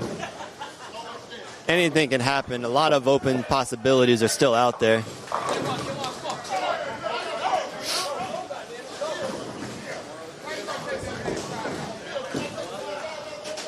Nishka stepping up. She's going to be looking for her four-bagger.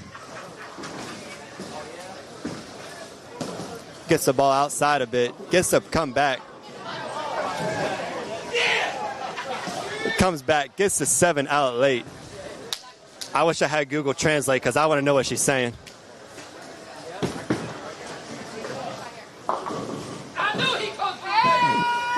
There's that open frame that I was just talking about. The game is not over until it is over. Getting 5 through the middle off a double in the 9th. That is not something that you want to see. Alamo Omens looking to set up their 9th frame the way that they want to set it up. Anthony looks like he's going to be making a ball change to the hustle rip here in his 9th frame.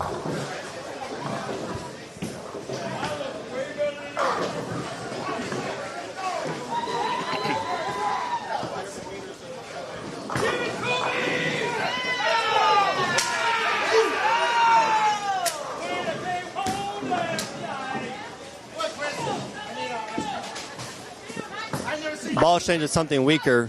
Moved about 12 boards to the right and just gave it the heater.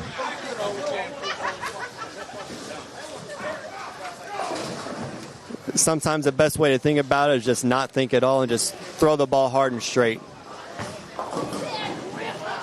Alamo Omens are setting up the 10th frame the best way that they can. All strikes.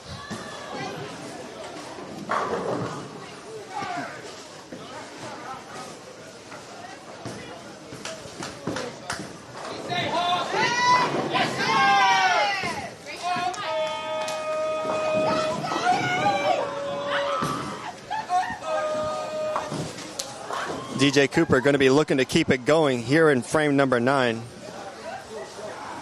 Has a 6-bagger going into the 9th frame. Will look to keep it going. He's about 150 over at the turn, so 800 is still going to be very much out there. Especially with the strike here that just about all but locks up 800 for him.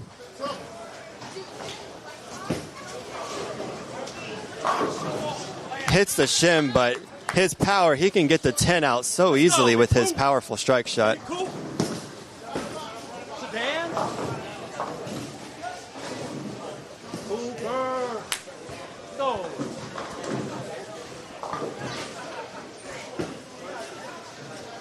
Although I think the Mini Cooper is a horrible car.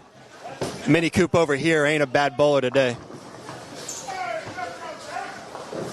He's got just about all but got 800 locked up going into the 10th frame.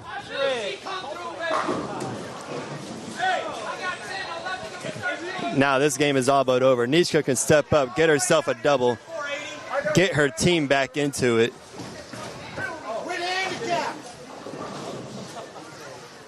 has a good bulk. I knew in her second step she did not want to throw that shot.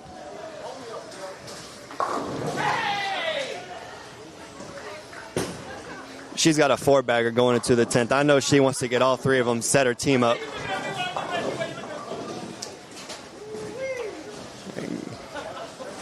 Starting to get quiet here, so any loud noise can kind of be a pretty decent distraction to the bowlers.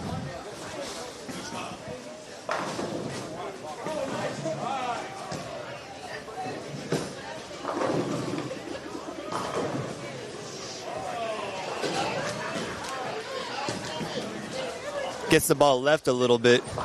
Ball holds line, gets all of them in.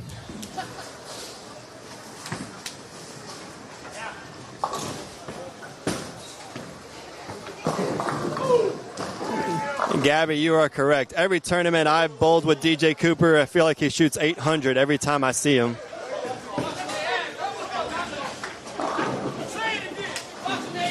I think one time he shot like 720. I asked him what was wrong with him.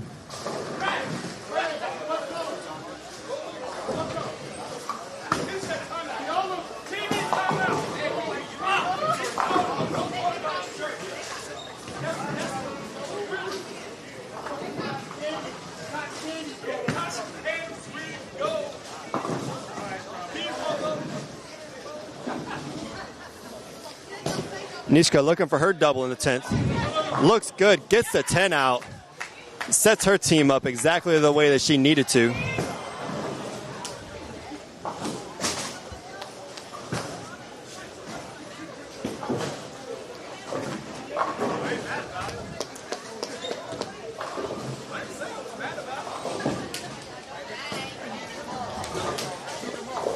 Courtney and DJ are going to be looking to hold up their leadoff bowler.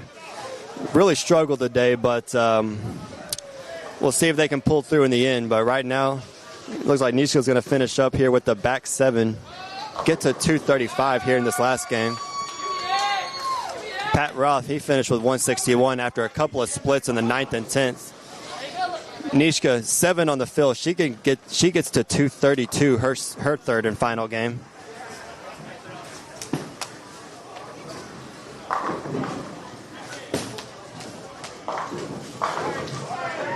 Courtney Rhodes, he finishes up in the 10th, gets all 3 of them, gets to 224.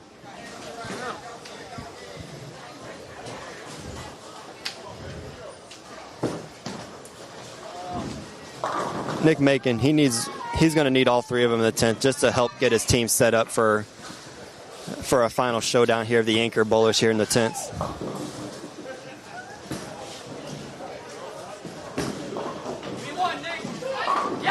Gets the first one in the 10th. Got to get his emotions down. One more really good one. That'll set his team up for, we'll see what happens in the 10th.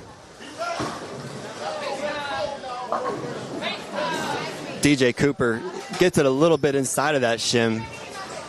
Leaves the 6, 7, 10. One more from Nick will be really helpful for his anchor bowler, who seemed to struggle the first half of the match, especially after coming off of a one-shot ball change. Gonna need every pin he can get. Big double from the second bowler, Nick Macon, though.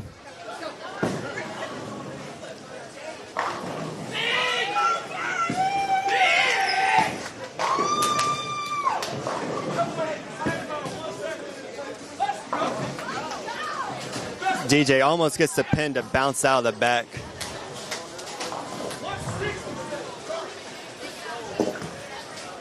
Shoots 245 game 3. I believe that's 790 something.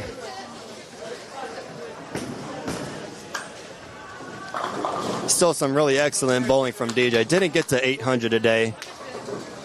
Gets to about 797, I believe.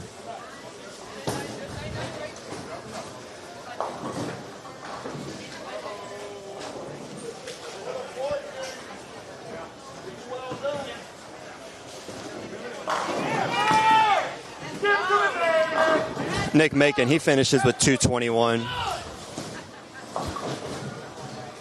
A strike right here from their anchor bowler Anthony Vinay will just about lock up the victory. For sure needs some kind of mark here, the first shot in the 10th.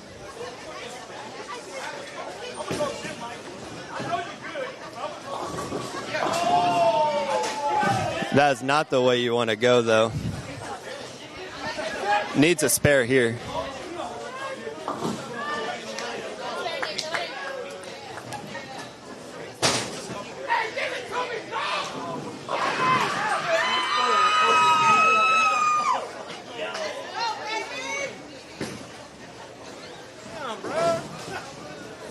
Oh, get 0. Spare here from Anthony. He's going to need just eight pins for the win here in the final game. Make it interesting in gutter. So we tie.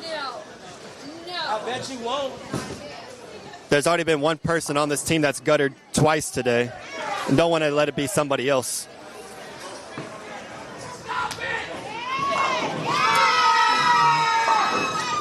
Gets 8, gets the win, gets everything that he needed.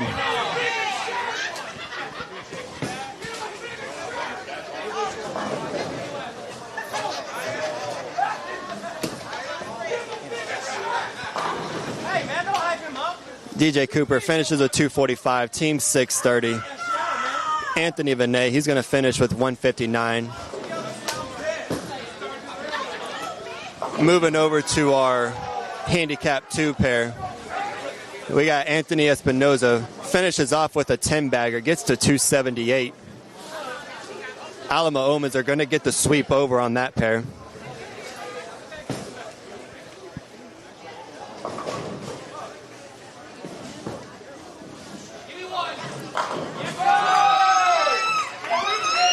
Ryan Whitney, he'll step up. He can get to 237 here in this final game.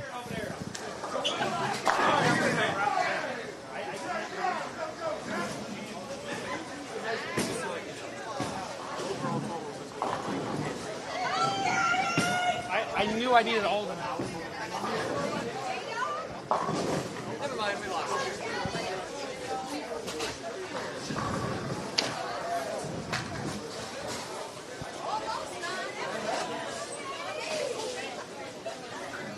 $7.99 for DJ. Opening the 10th was detrimental for him. I know he wanted 800, but $7.99 probably feels like 602 to him or something like that. You love this place. Oh boy, you love this place. This place is ice cream.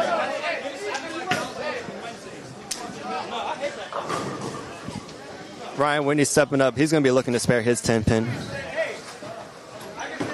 He's going to finish with 226. Alamo Omens will complete the sweep over on that pair. We'll watch our last game. Justin Ledwig stepping up in the 10th for his fill ball. He'll look to get to 188.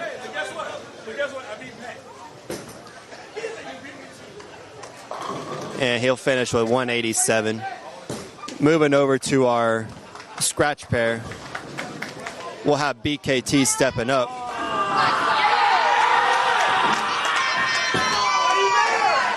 He gets the first hit in the 10th.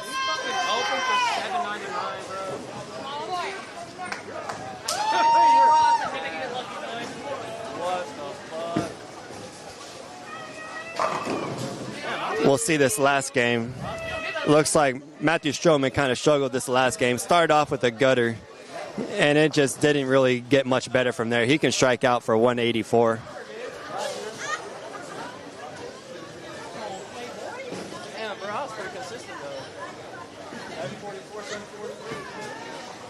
Alan Smith stepping up, looking for a double in the 10th. Gets all of them to fall. Hell no! I really wish this video was erased from the archives because I do not want to see that dance again. Not from that man ever again.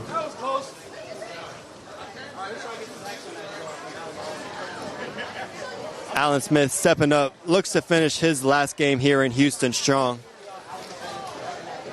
He's over here in front of the ball return. I don't know why a lefty is ever standing that deep.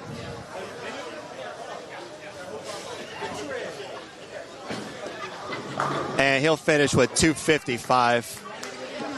Matthew Stroman, he'll finish us up with 173. Ballers, want to thank y'all for tuning in.